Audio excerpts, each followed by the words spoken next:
Hello दोस्तों, कैसे हो आप सब? उम्मीद है कि आप खैरियत से होंगे। तो welcome to Z class 10th वाला में। आज हम फिज़िक्स के आखिरी चैप्टर ऊर्जा के स्रोत को देखेंगे। इसमें जितने भी इंपॉर्टेंट ऑब्जेक्टिव बनते हैं सबको इसी क्लास में समाप्त करेंगे।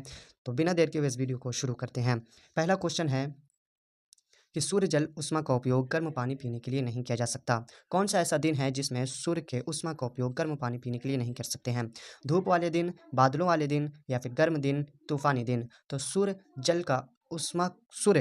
जल ऊष्मा का उपयोग हम बादलों वाले दिन नहीं कर सकते हैं गर्म पानी पीने के लिए। नेक्स्ट क्वेश्चन है, निम्नलिखित में से कौन बायोगैस ईंधन का स्रोत नहीं है? निम्नलिखित में से कौन बायोगैस ईंधन का स्रोत नहीं है? कोयला बायोगैस ईंधन का स्रोत है, गोबर गैस बायो का ईंधन का स्रोत है, लकड़ी भी बायोगैस ईंधन का स्रोत है, लेकिन नाभिकीय ऊर्जा बायोगैस ईंधन का स्रोत नहीं है। तो इसमें हमारा आंसर डी हो जाएगा, नाभिकीय ऊर्जा स्रोत।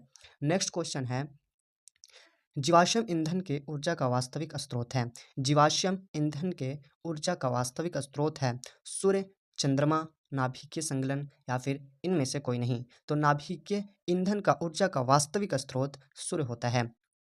नेक्स्ट क्वेश्चन है, इसमें छठा नंबर क्वेश्चन है, निम्नलिखित में से कौन ऊर्जा का नवीकरणीय स्रोत है? ऊर्जा का नवीकरणीय स्रोत कौन है? कोयला नवीकरणीय स्रोत है, लकड़ी है, पेट्रोलियम है या फिर प्राकृतिक गैस है। तो नवीकरणीय ऊर्जा स्रोत को उपयोग करने के बाद हम फिर से प्राप्त कर लेते हैं, उसी को नवीकरणीय ऊर्जा स्रोत कहते हैं।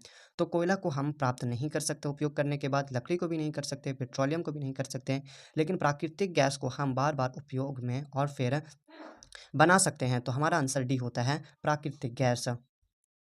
सातवां नंबर क्वेश्चन है कि सूर्य पैनल बनाया जाता है। सूर्य पैनल कैसे बनाया जाता है? सूर्य कोकरों को संयोजित करके या फिर अनेक सूर्य सेलों को संयोजित कर या फिर सूर्य जल ऊष्मा को संयोजित कर या फिर सूर्य कुकरों को संयोजित कर।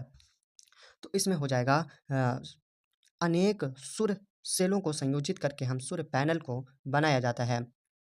आठवां नंबर क्वेश्चन है कि पवन विद्युत जनित्र में पवन की चाल कितनी होनी चाहिए, है ना? कम से कम कितनी होनी चाहिए जिससे कि हम पवन विद्युत जनित्र की सहायता से विद्युत ऊर्जा को उत्पन्न कर सकते हैं। 15 किलोमीटर प्रति आवर या फिर 150 किलोमीटर प्रति आवर या फिर 1.5 किलोमीटर प्रति आवर या फिर 1500 किलोमीटर प्रति आवर। तो पवन की चाल कम से कम 15 किलोमीटर प्रति आवर होनी चाहिए, जिससे कि हम पवन विद्युत जनित्र की सहायता से विद्युत ऊर्जा को उत्पन्न कर सकते हैं। तो 8 का हमारा ए होता है। नेक्स्ट क्वेश्चन है, 9वां नंबर क्वेश्चन में है कि बॉक्स प्रकार के सूर्य कुकर में, है ना? सूर्य कुकर के ऊपर ही होता है ना, क्यों डाला जाता है? तो यह देखने के लिए कि भोजन पक रहा है या नहीं, या फिर बॉक्स के अंदर अधिक सूर्य के प्रकाश जाने के लिए, फिर बॉक्स के अंदर धूप कणों को जाने से रोकने के लिए या फिर विकिरण द्वारा ऊष्मा हानि को कम करने के लिए। तो बॉक्स प्रकार के सूर्य कुकर के उसके ऊपर भाग में कांच के ढक्कन देने का कारण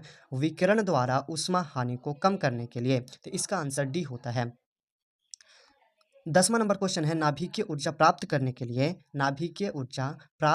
लिए निम्नलिखित में कौन आवश्यक है? किसके द्वारा नाभिकीय ऊर्जा हम प्राप्त कर सकते हैं? एल्यूमीनियम के द्वारा कर सकते हैं, यूरेनियम के द्वारा कर सकते हैं, क्रोमियम के द्वारा कर सकते हैं या फिर हीलियम के द्वारा कर सकते हैं। तो नाभिकीय ऊर्जा यूरेनियम के द्वारा हम प्राप्त कर सकते हैं। 11 नंबर क्वेश्चन है, ये हमारा आखिरी क्वेश्चन है कि गोलुबल द्रव्यमान के लिए निम्नलिखित में से कौन उत्तरदायी है? गोलुबल द्रव्यमान के लिए कौन उत्तरदायी है? N2 नाइट्रोजन या फिर CO2 कार्बन डाइऑक्साइड या फिर ऑक्सीजन O2 या फिर N3। तो गोलुबल द्रव्यमान के लिए उत्तरदायी कार्बन डाइऑक्साइड होता है। तो ये वीडियो इसी क्वेश्चन के साथ समाप्त हुआ। उम्मीद है कि ये वीडियो आपको पसंद आया होगा। अगर पसंद आया है तो लाइक करें, सब्सक्राइब करें, शेयर भी करें ताकि सभी के साथ पहुँचे और वो भी इस वीडियो को लाभ उठा सकें। Thanks for watching this video. Have a nice day.